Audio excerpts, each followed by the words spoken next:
Sejarah Dunia yang Disembunyikan. Karya buku Jonathan Black. Bab 10. Cara Penyihir. Perang Zarathustra melawan kekuatan kegelapan. Kehidupan dan kematian Krishna Sang Gembala. Fajar zaman kegelapan. Pada 5067 sebelum Masehi, daerah yang sekarang kita kenal sebagai Iran, kelahiran dari seorang pimpinan besar telah diramalkan. Kita harus membayangkan ibunya tinggal di komunitas pertanian kecil, seperti yang digali di Katal Huyuk.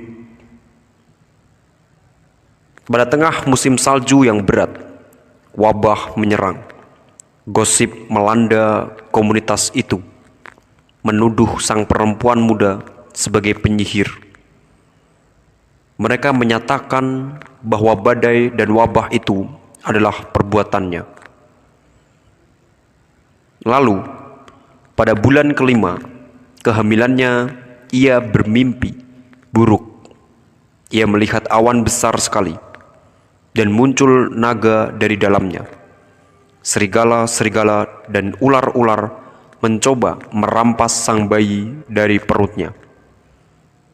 Namun, ketika monster itu mendekat, bayi itu berbicara dari dalam perut untuk menenangkan sang ibu. Dan ketika suara bayinya menghilang, perempuan itu melihat sebuah piramida cahaya turun dari langit. Dari piramida itu keluar seorang anak laki-laki memegang sebuah tongkat pada tangan kirinya dan sebuah gulungan pada tangan kanannya.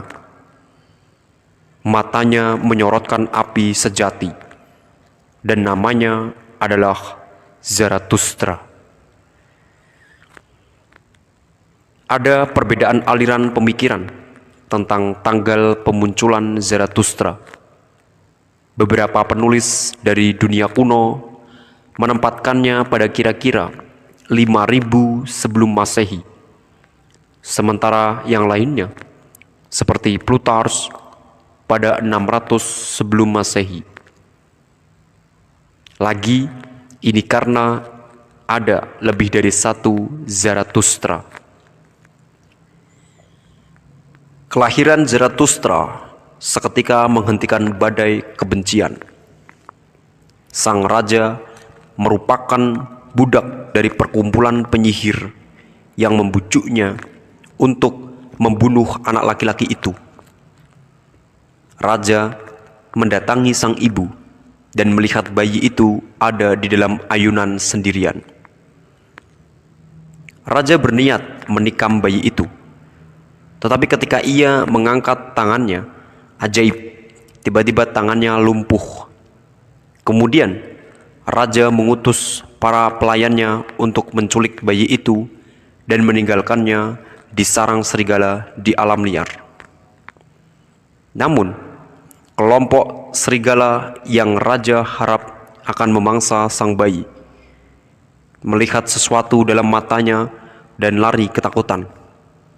Bayi itu tumbuh menjadi pemuda seperti dalam mimpi ibunya. Akan tetapi, kekuatan-kekuatan jahat tahu musuh besar mereka telah turun ke bumi. Mereka hanya menunggu waktu yang tepat. Zaman Gemini adalah sebuah zaman pembagian. Tidak mungkin lagi hidup dengan aman di surga, seperti orang-orang yang tinggal di India. Jika epos India telah merupakan rekapitulasi dari masa surgawi sebelum perpisahan antara bumi dan matahari, ini baru epos Persia adalah sebuah rekapitulasi dari zaman mengerikan ketika naga-naga Lucifer merusak kehidupan di bumi. Sekarang kekuatan kejahatan menegaskan diri kembali, dipimpin oleh Ahriman atau setan dalam tradisi Zoroastrian. kosmos dijajah oleh sekelompok iblis yang menggelapkan langit. Iblis-iblis itu memaksakan diri mereka sendiri masuk di antara manusia dan ke dalam hierarki spiritual dengan tingkat yang lebih tinggi. Jika zaman India adalah zaman ketika rahasia fisiologi manusia terpatri di dalam memori manusia, lalu zaman Persia adalah masa kita mencari pengetahuan demonologi. Setan-setan yang dimusuhi Zarathustra bersama pengikutnya juga digolong-golongkan olehnya. Ini membentuk dasar klasifikasi yang digunakan perkumpulan-perkumpulan rahasia sekarang. Pada titik balik dalam sejarah, masyarakat mulai merasa tidak aman pada sebuah tingkat yang sekarang kita sebut eksistensial. Mereka merasa kurang yakin tinggal di sebuah kosmos yang murah hati, yang segalanya menjadi baik pada akhirnya. Mereka mulai menderita untuk kali pertama spesies ketakutan yang disebut oleh Emil Durkheim sebagai anomi, ketakutan akan kerusuhan menghancurkan yang merayap masuk ke dalam margin kehidupan, yang mungkin menyerang kita dari kegelapan di luar perkemahan atau dari kegelapan yang menguasai kita ketika tidur. Ketakutan itu juga mungkin menanti ketika kita mati. Ketika terlelap, kita kehilangan kesadaran binatang. Dalam ajaran-ajaran perkumpulan-perkumpulan rahasia, kesadaran binatang atau roh digambarkan mengambang keluar dari tubuh kita dalam tidur. Ini memiliki dua akibat utama. Pertama, tanpa elemen binatang, tubuh kita kembali ke tahap nabati, tidak lagi dilemahkan oleh agitasi dari kesadaran binatang atau oleh dampak letih pikiran. Fungsi-fungsi tubuh diperbarui. Kita terbangun dalam keadaan segar. Kedua, terlepas dari persepsi sensor tubuh, roh memasuki sebuah keadaan kesadaran yang lain, yaitu sebuah pengalaman alam rohani sublunar. Dalam mimpi-mimpi, kita melihat alam rohani. Di sana kita didekati para malaikat dan iblis, serta roh-roh yang sudah meninggal. Atau setidaknya, itu adalah hal yang dialami manusia pada zaman Risis. Pada zaman Zarathustra, sifat manusia telah terjerat dalam materi dan begitu rusak sehingga mimpi menjadi kacau dan sulit untuk ditafsirkan. Sekarang mimpi menjadi khayalan dan penuh dengan arti-arti aneh dan mengganggu. Namun, mimpi-mimpi mungkin berisi dorongan roh, potongan-potongan kehidupan masa lalu, bahkan memori dari bagian sejarah.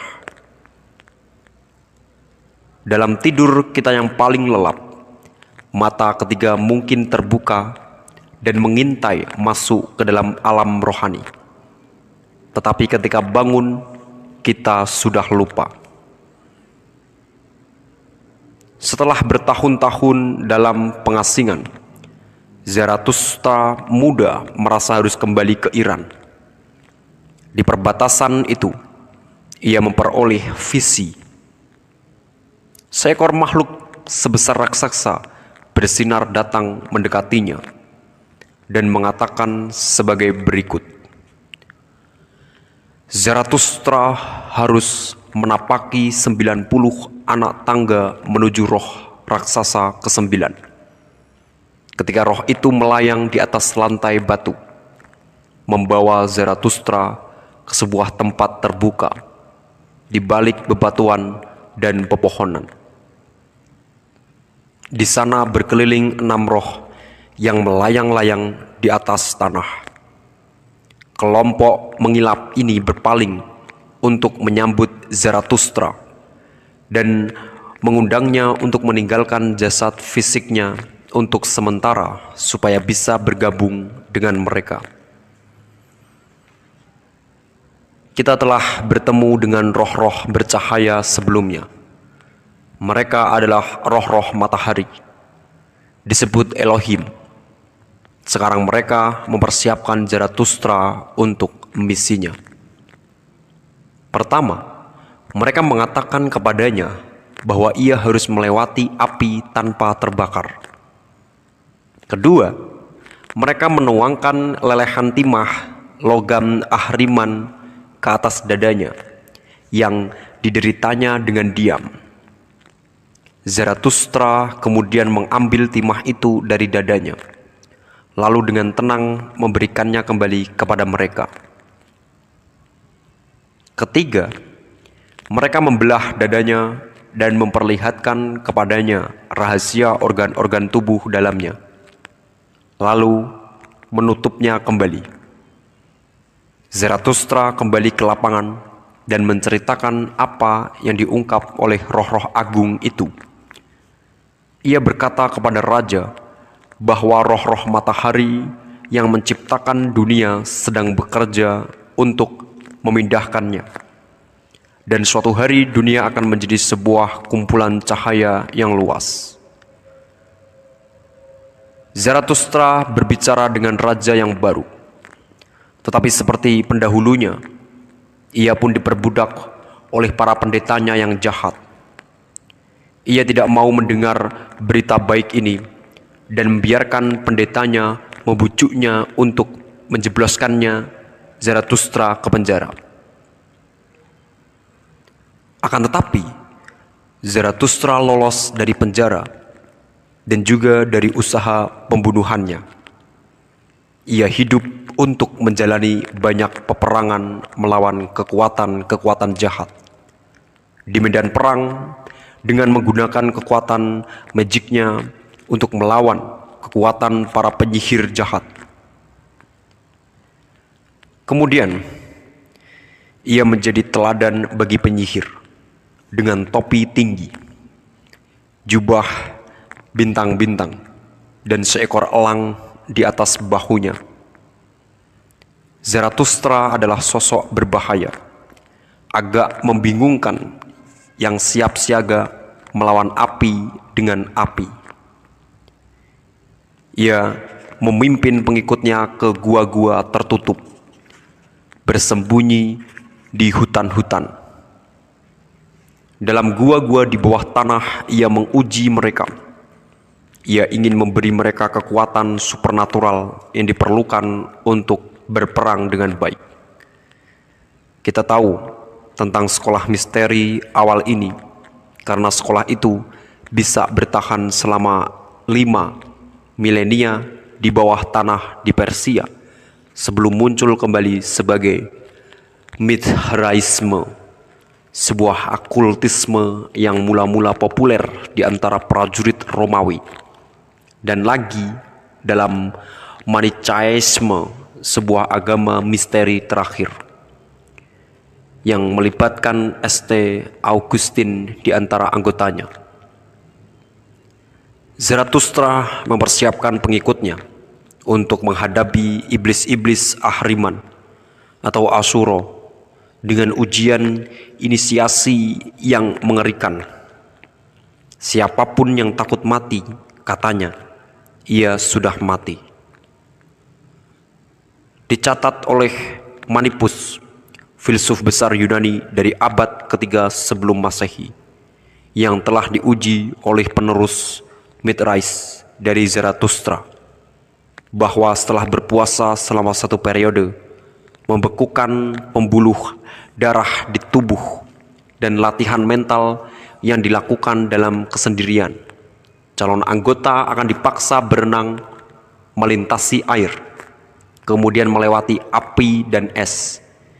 Ia akan dibuang ke dalam sarang ular, dan dadanya dibelah dengan pedang, sehingga darahnya mengalir. Dengan mengalami batas luar ketakutan, para anggota bersiap untuk menghadapi yang terburuk yang mungkin terjadi, baik dalam kehidupan maupun setelah kematian. Bagian penting dalam persiapan ini adalah menimbulkan pengalaman kesadaran para calon tentang perpisahan fisik bagian binatangnya dari bagian nabati dan material, seperti yang terjadi saat tidur. Sama pentingnya adalah untuk mengalami perpisahan bagian binatang dari bagian nabati, seperti terjadi setelah kematian. Dengan kata lain, inisiasi melibatkan apa yang kita sekarang sebut sebagai sebuah pengalaman setelah kematian. Dengan tindakan meninggalkan tubuh calon itu, tahu di luar kemungkinan keraguannya bahwa mati bukan akhiran. Orang yang belajar bagaimana bermimpi secara sadar, yaitu dengan kemampuan untuk berpikir dan melatih kekuatan kita yang secara normal hanya menikmati kehidupan saat kita bangun, akan bisa mengembangkan kekuatan yang supernatural seperti pengertian sekarang. Jika Anda bisa bermimpi dengan sadar, maka Anda sedang menuju untuk mampu bergerak di alam rohani sesuai kemauan Anda, berkomunikasi dengan bebas bersama roh, orang mati, dan makhluk tak berjasad lainnya. Anda mungkin bisa belajar tentang masa depan dengan cara-cara yang mungkin tertutup. Anda mungkin mampu berkelana di alam semesta material lainnya dan melihat hal-hal walau jasad Anda tidak hadir, yang disebut perjalanan astral. Seorang inisiat hebat dari abad ke-16, Paracelsus, yang seperti yang akan kita lihat telah mengaku sebagai ayah dari obat percobaan modern dan homeopati, berkata ia mampu mengunjungi orang lain dalam mimpi mereka. Kita juga akan melihat bahwa banyak penemuan ilmiah besar telah diungkap kepada para inisiat ketika dalam keadaan alternatif dari kesadaran. Supernatural artinya memengaruhi pikiran merupakan bakat lain yang mungkin dianugerahkan oleh inisiasi. Inisiat yang saya temui pasti memiliki bakat membaca pikiran yang jauh melebihi kemampuan para ilmuwan yang skeptis untuk memperbanyak pengalaman membaca ulasan.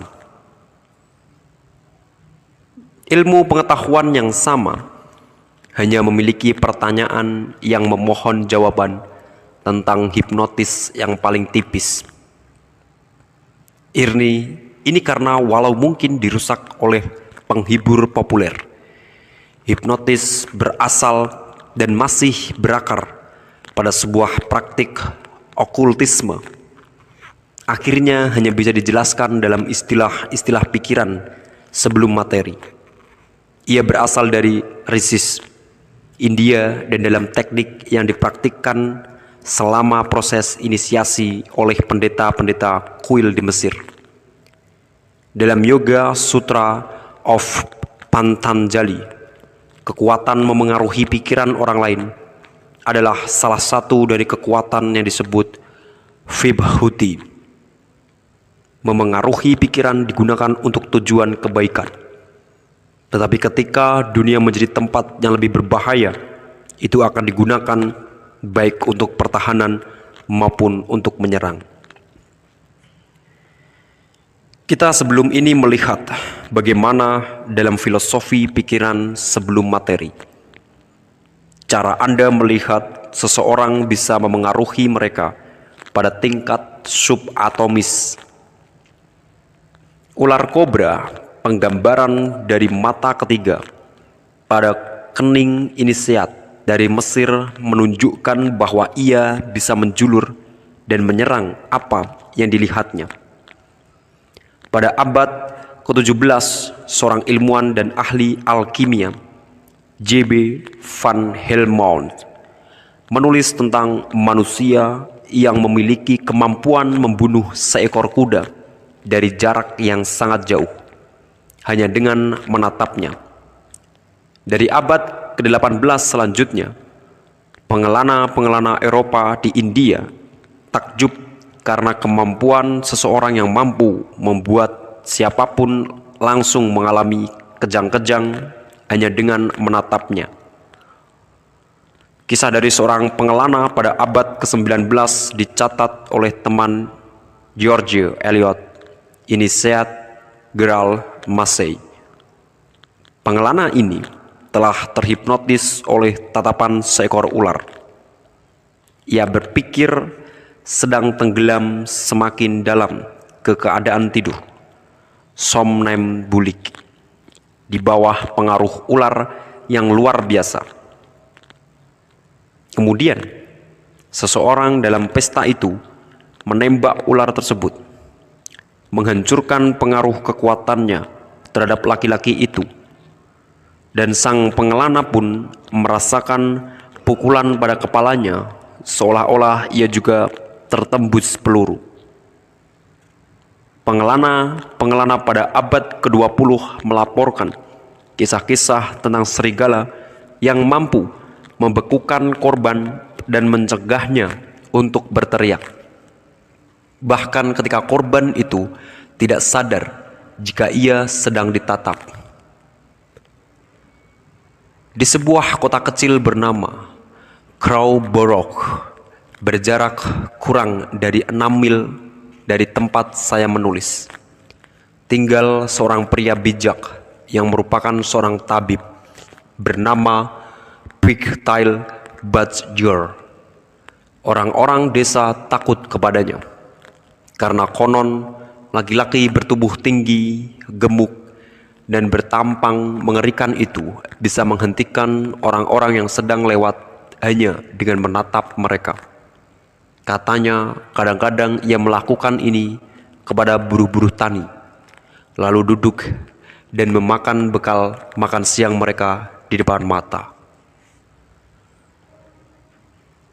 Ajaran inisiasi yang paling penting berhubungan dengan cara alam-alam rohani dialami setelah kematian. Ini bukan karena seorang calon akan meragukan bahwa ada kehidupan setelah kematian. Sebuah gagasan yang ketika itu tidak akan terpikirkan, melainkan karena mereka takut pada apa yang akan terjadi dengan pengalaman mereka sendiri. Pertama-tama, mereka takut iblis yang telah mereka hindari sepanjang hidup ada di sana menunggu. Inisiasi memperlihatkan kepada calon anggota bagaimana cara mengalami perjalanan setelah kematian dengan aman. Dalam tidur, seperti yang baru saja kita lihat, roh binatang meninggalkan nabati dan bagian mineral dari tubuh. Dalam kematian sebaliknya, bagian nabati yang mengatur fungsi-fungsi kehidupan dasar pergi bersama roh binatang. Bagian nabati dari sifat manusia mempunyai banyak fungsi, termasuk menyimpan memori. Ketika bagian nabati melepaskan diri dari tubuh materi, keduanya mulai meluruh. Meluruhnya bagian nabati ini menyebabkan roh mengalami sebuah tinjauan kehidupan yang baru saja selesai. Bagian nabati menghilang dan seluruh sendiri dari roh binatang hanya dalam beberapa hari. Kemudian roh berlalu masuk ke ruang sublunar. Di sana roh itu diserang oleh iblis yang merobek darinya segala kehendak yang tidak murni, rusak, dan kebinatangan, segala dorongan keinginan jahat. Daerah ini tempat roh harus mengalami proses penyucian yang menyakitkan selama masa yang akan berakhir kira-kira sepertiga waktu yang dijalaninya di bumi. disebut penyucian dalam tradisi Kristen. Itu adalah tempat yang sama seperti dunia bawah dalam tradisi Mesir dan Yunani. Tempat itu disebut Kama Loca, atau secara harfiah berarti daerah kehendak. Dalam ajaran Hindu, ada pepatah luar biasa yang dikaitkan dengan Meister Eckhart, seorang mistis Jerman pada abad ke-13. Jika kau menentang kematianmu, kau akan merasa iblis merobek kehidupanmu. Tetapi jika kau menyikapi kematian dengan benar, kau akan bisa melihat iblis-iblis itu sebenarnya adalah malaikat-malaikat yang sedang membebaskan rohmu. Seorang inisiat memiliki sikap yang benar pada kematian. Ia melihat di balik munculnya dan mengetahui bahwa iblis-iblis itu di tempat mereka yang semestinya memainkan peran tak ternilai dalam apa yang bisa kita sebut ekologi, alam rohani. Kecuali jika roh itu membersihkan dengan cara ini, ia tidak bisa naik menembus ruang yang lebih tinggi dan mendengarkan musik mereka, mengikuti perjalanan berkelimpahan di dunia. Roh itu tidak bisa bersatu kembali dengan Bapa hingga ia disucikan. Penting untuk diingat bahwa pengetahuan yang bertambah dalam inisiasi tidak kering ataupun abstrak, tetapi eksistensial. Inisiat itu memiliki pengalaman keluar dari tubuh yang menghancurkan.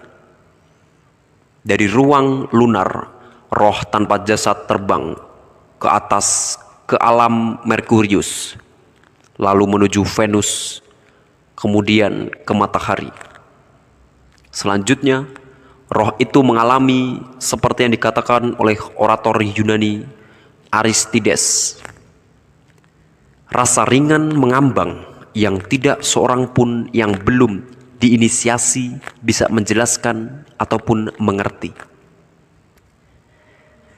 Penting untuk melanjutkan mengingat bahwa pengajaran ini biasa bagi sekolah misteri dari segala peradaban di dunia kuno dan diabadikan di dunia modern oleh perkumpulan-perkumpulan rahasia dari sebuah buku Mesir, Book of the Dead, melalui kabal Kristen dari Pistis Sophia, melalui buku karya Dante Commedia, berlanjut ke karya-karya modern seperti Le Petit Prince oleh penulis Prancis dari abad ke-20, Antoine de Saint-Exupéry.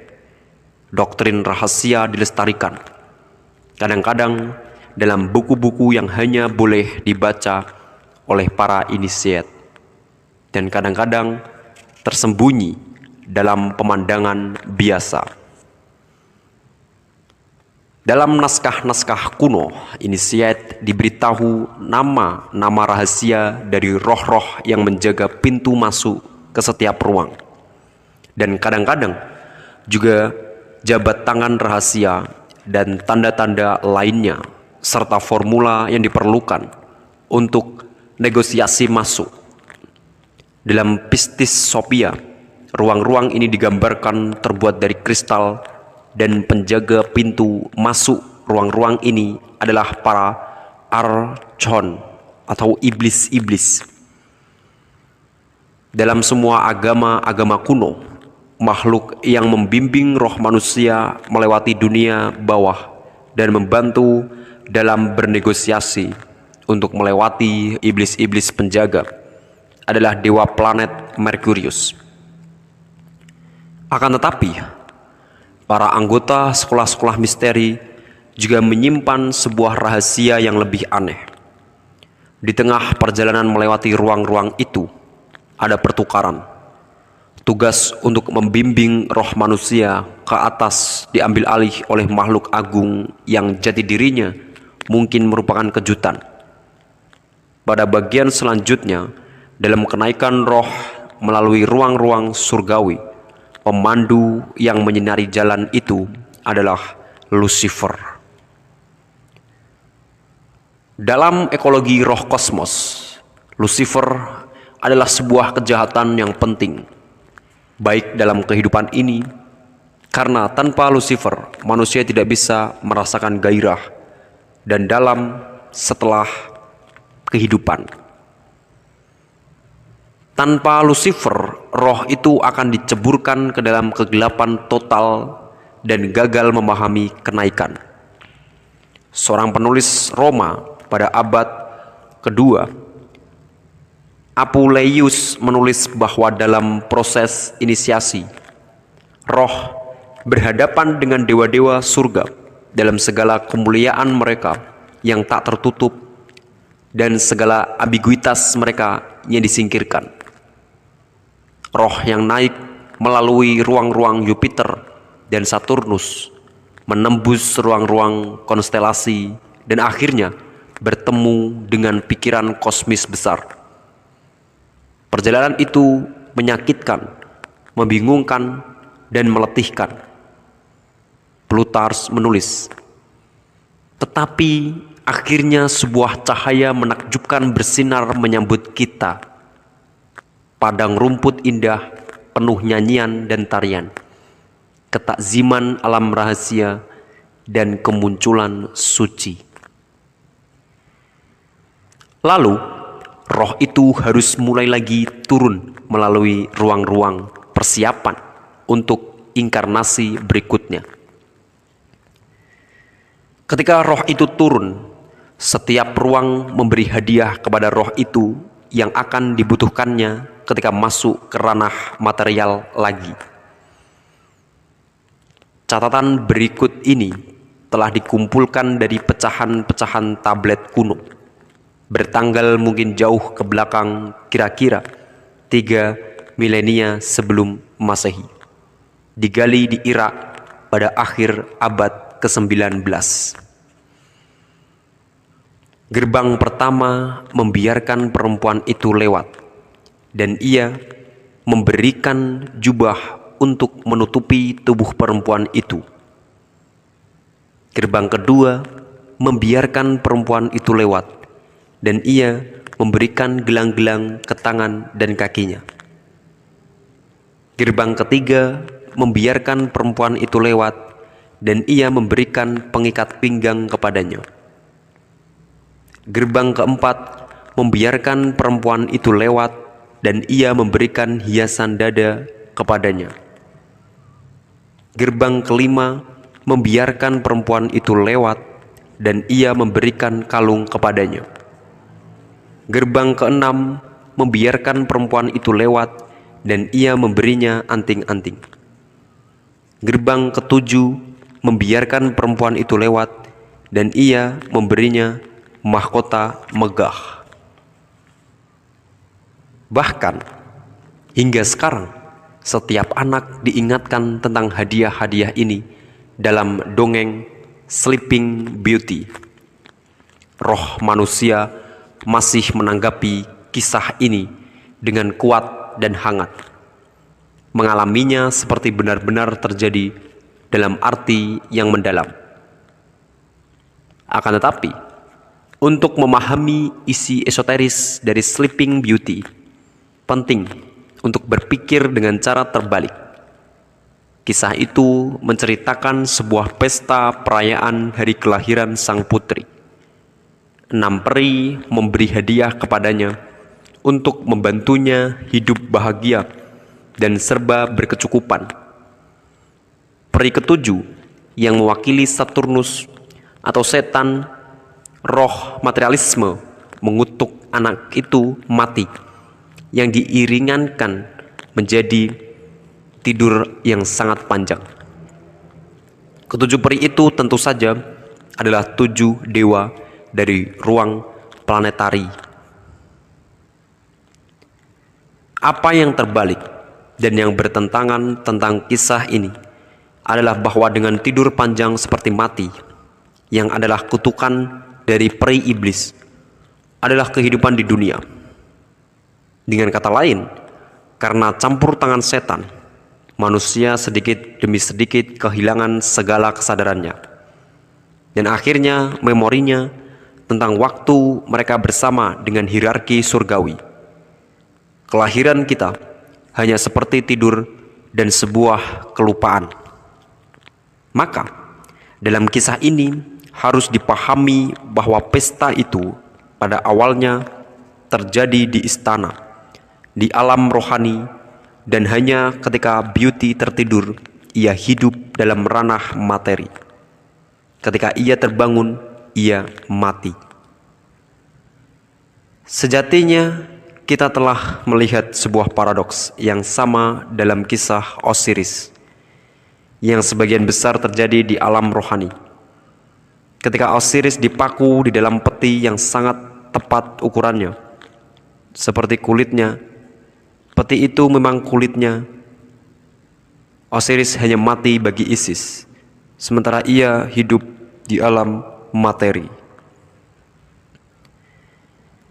Kisah-kisah ini memperlihatkan bagaimana kehidupan ini dan setelah mati dikendalikan oleh planet-planet dan bintang-bintang. Mereka harus memperingatkan kita akan adanya dimensi lain yang penting dalam ajaran-ajaran inisiasi. Inisiasi mempersiapkan calon untuk pertemuan dengan penjaga-penjaga dari berbagai ruang ketika naik dan juga turun. Jika dicetak cukup baik di dalam roh pribadi, ajaran-ajaran ini akhirnya akan mempersiapkan roh untuk partisipasi sadar dengan makhluk spiritual yang lebih tinggi dalam mempersiapkannya untuk sebuah reinkarnasi baru. Kata kuncinya adalah sadar. Inisiasi melibatkan perbuatan sebuah hubungan kerja yang sadar dengan roh-roh tanpa jasad dan sebuah pengetahuan eksistensial tentang cara mereka bekerja dalam kehidupan dan kehidupan setelah mati kita. Itu mengungkap cara mereka bekerja ketika kita bangun, ketika kita bermimpi, dan ketika kita mati. Kita telah melihat bahwa sejarah-sejarah telah menguji, seperti ujian Hercules, disusun sesuai perputaran astronomis. Perjalanan matahari selama 1 bulan dalam setahun dan ketepatannya melewati galaksi-galaksi. Intinya adalah bahwa pola sama yang menyusun kehidupan di bumi juga menyusun kehidupan di alam rohani. Hercules dan Ayub menderita pengujian dalam kehidupan mereka di bumi yang telah dicatat dalam sejarah dunia. Tetapi mereka juga harus menderita pengujian yang sama di kehidupan setelah mati, kecuali mereka bisa belajar menjadi sadar akan diri mereka. Dan jika mereka tidak bisa, mereka akan juga harus menderita pengujian itu dalam inkarnasi berikutnya. Ini adalah tujuan dari inisiasi, untuk membuat lebih dan lebih banyak lagi mengalami sadar, untuk memutar kembali batas kesadaran. Dalam kehidupan pribadi, kita dan secara berkelompok kita berputar-putar dalam lingkaran yang dibuatkan jejaknya oleh planet-planet dan bintang-bintang. Akan tetapi, jika kita bisa menjadi sadar akan lingkaran ini, jika kita bisa menjadi sadar akan kegiatan dari bintang-bintang dan planet-planet dalam kehidupan dengan cara yang paling intim, maka kita dalam sebuah artian tidak lagi terperangkap oleh mereka. Kita bisa bangkit di atas mereka. Kita sedang bergerak tidak dalam lingkaran, tetapi melingkar-lingkar ke atas. Zarathustra mengenakan jubah tertutup dengan bintang-bintang dan planet-planet sebagai penanda bahwa roh-roh besar dari matahari telah mengajarinya. Ini adalah pengetahuan yang diteruskan dalam inisiasi. Ketika roh calon-calon kembali masuk ke dalam tubuh mereka, setelah pengalaman keluar dari tubuh mereka, mereka dimampukan oleh Zarathustra untuk menjelajahi pekerjaan bagian dalam dari tubuh mereka, sehingga ribuan tahun kemudian orang-orang hanya bisa menemukan melalui autopsi. Sekali lagi, perbedaannya adalah bahwa orang-orang kuno pernah menggunakan kehidupan subjektif mungkin, tidak mengetahui anatomi manusia dengan cara abstrak, konseptual, tetapi mereka mengalaminya. Seperti inilah orang-orang kuno mengetahui kelenjar pineal jauh sebelum ditemukan oleh ilmu modern. Pada pergantian dari milenium ke-6 ke milenium ke-5 sebelum Masehi, umat manusia mulai membangun lingkaran dari batu besar yang masih bertahan hingga sekarang. Dengan cara yang sama, bahwa mundurnya dewa-dewa selama zaman India telah memaksa umat manusia untuk memikirkan cara-cara mengikuti mereka. Sekarang, pengaburan dari petunjuk langsung dari dewa-dewa membuatnya penting bagi umat manusia untuk menemukan cara baru untuk mencari petunjuk itu. Sekali lagi, umat manusia ditarik keluar dan dirinya sendiri. Sebagai inisiator monumen-monumen batu itu, Zarathustra bisa melihat gambaran singkat tentang air bah dari Henokh. Lingkaran batu megalitikum yang mulai menyebar di timur dekat Eropa Utara dan Afrika Utara berniat mengukur pergerakan benda-benda langit. Pada 1950-an, Profesor Alexander Thom dari Cambridge University kali pertama menyadari bahwa monumen batu megalitikum di seluruh dunia dibangun sesuai dengan sebuah unit umum pengukuran yang disebutnya sebagai yard megalitikum, yaitu sejak diperiksa oleh analisis monumen yang meliputi banyak hal. Akhir-akhir ini, Dr. Robert Lomas dari Sheffield University telah memperlihatkan bagaimana unit pengukuran ini diperoleh dengan ketepatan yang mengagumkan di dunia bagian lain.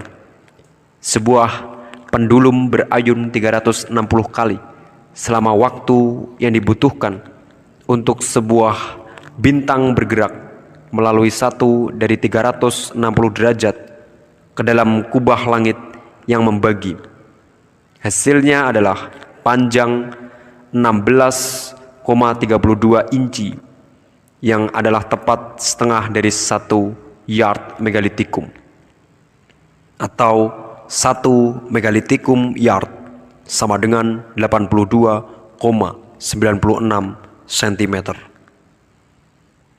Karena orang-orang kuno menganggap bintang-bintang dan planet-planet sebagai pengendali kehidupan di bumi, wajar jika mereka menjelaskan ukuran matematika asli dari alam materi dengan rujukan pada benda-benda langit itu, yaitu spiritual. Oleh karena itu, matematika pada asalnya tidak saja holistis, dalam artian ia mengukur besaran, bentuk, dan pergerakan bumi dan hubungannya ke benda-benda langit, tetapi juga merupakan ekspresi dorongan spiritual. Kekuatan jahat selalu mengancam untuk menghancurkan Zarathustra. Ada pengingat yang tajam di tempat suci Zoroastrianisme di lereng gunung kecil sekarang. Di sana ada api yang dijaga agar terus menyala, tetapi dalam bahaya permanen dipadamkan. Pada usia 77 tahun, Zarathustra dibunuh di altarnya sendiri. Tidak lama sebelum akhir milenium keempat, Krishna dilahirkan. Ketika itu tahun 3228 sebelum Masehi. Gembala dan nabi ini adalah pendahulu Yesus Kristus. Kita akan melihat ringkasan betapa Krishna, Osiris, dan Zarathustra digambarkan sedang menghadiri kelahiran, walau dalam samaran, dalam lukisan-lukisan terkenal zaman Renaissance. Ia tidak, tentu saja, dikacaukan dengan dewa perang Krishna. Krishna Atlantis terdahulu yang berperang dalam sebuah perang epos untuk mengalahkan kekuatan-kekuatan Lucifer, yaitu hasrat dan khayalan. Sekarang kekuatan-kekuatan telah tenggelam lebih dalam masuk ke dalam sifat manusia dan menghasilkan hasrat akan emas dan pertumpahan darah. Seorang penyelamat baru sungguh diperlukan. Seorang calon ibu, perawan Devaki, semakin dikepung oleh visi-visi aneh. Suatu hari ia masuk ke dalam kepuasan yang dalam. Ia mendengar musik surgawi, harpa dan suara-suara, dan di tengah-tengah kilatan banyak sekali cahaya. Dewa matahari muncul di hadapannya dalam bentuk manusia. Dalam bayangan dewa matahari, pertempuran itu kehilangan kesadarannya sama sekali. Saat itulah Krishna lahir. Devaki kemudian diperingatkan oleh malaikat bahwa saudara laki-lakinya, Kansa, akan membunuh anak laki-lakinya.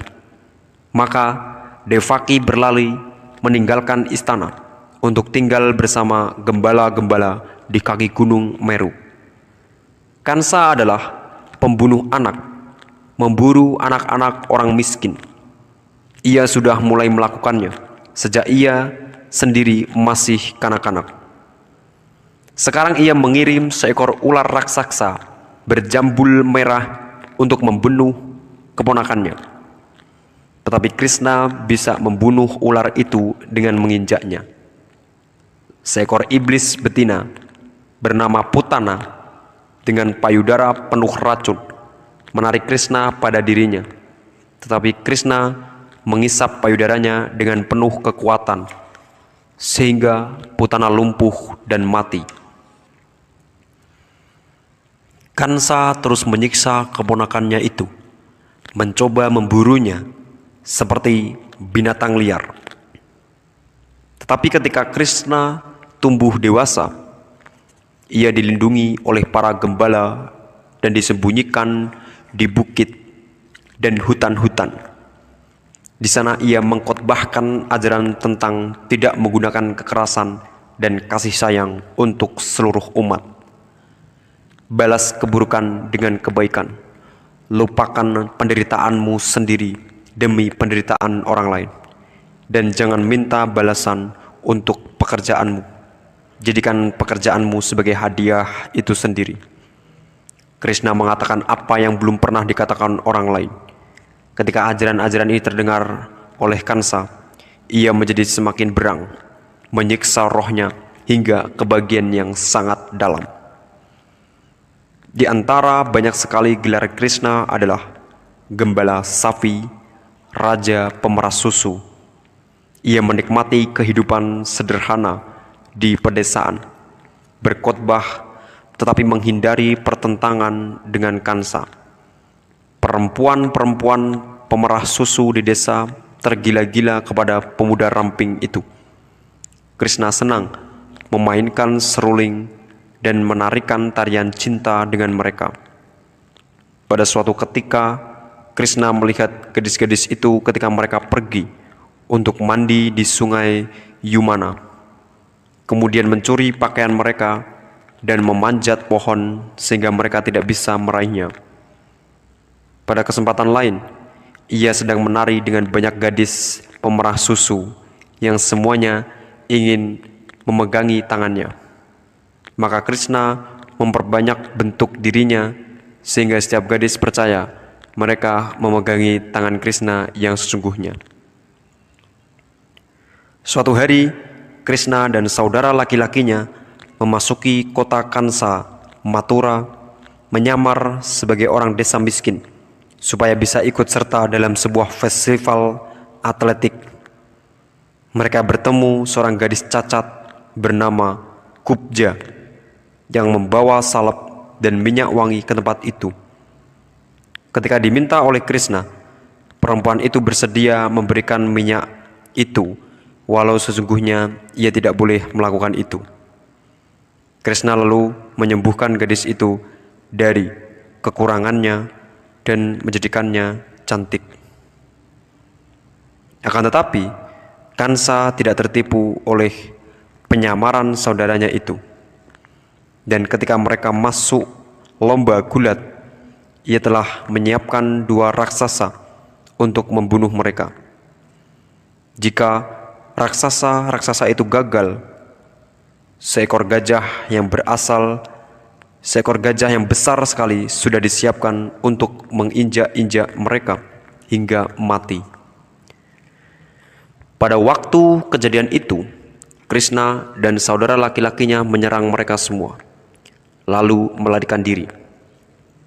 Akhirnya Krishna memutuskan untuk membuka penyamarannya dan keluar dari persembunyiannya untuk melawan Kansa. Ketika masuk kembali ke Mathura, Krishna dianggap sebagai penyelamat rakyat kota itu oleh orang-orang kota dengan taburan dan kalungan bunga. Kansa menunggu dengan pengawalnya di lapangan utama. "Kau telah mencuri kerajaanku," kata Kansa. "Bunuh aku." Ketika Krishna menolak, Kansa memerintahkan prajuritnya menangkap Krishna dan mengikatnya di sebuah pohon cedar. Ia tewas di tangan pasukan panah Kansa. Dengan kematian Krishna pada 3102 sebelum Masehi, Kali Yuga, zaman kegelapan, mulai. Sebuah yuga adalah bagian dari tahun yang baik. Ada 8 yuga dalam sebuah prosesi perputaran yang lengkap. Dalam kedua tradisi, timur dan barat, pertukaran kosmis besar ini dimulai pada 3102 sebelum Masehi dan berakhir pada 1899. Seperti yang akan kita lihat pada bab 24. Freemason memperingati masa menjelang akhir Kali Yuga dengan mendirikan sebuah monumen raksasa di tengah kota-kota besar dunia barat. Kebanyakan orang melewati bangunan yang biasa mereka lihat ini, tidak sadar bahwa mereka adalah menara api bagi sejarah dan filosofi yang dibicarakan dalam buku ini. Dalam kegelapan terbitlah cahaya. Ketika Krishna tewas, seorang tokoh besar lain tumbuh dewasa, seorang pembawa cahaya yang berinkarnasi seperti 3000 tahun setelah itu. Yesus Kristus akan terlahir kembali. Kita akan memeriksa kehidupan dan waktu terlahir kembalinya Lucifer dalam bab berikutnya.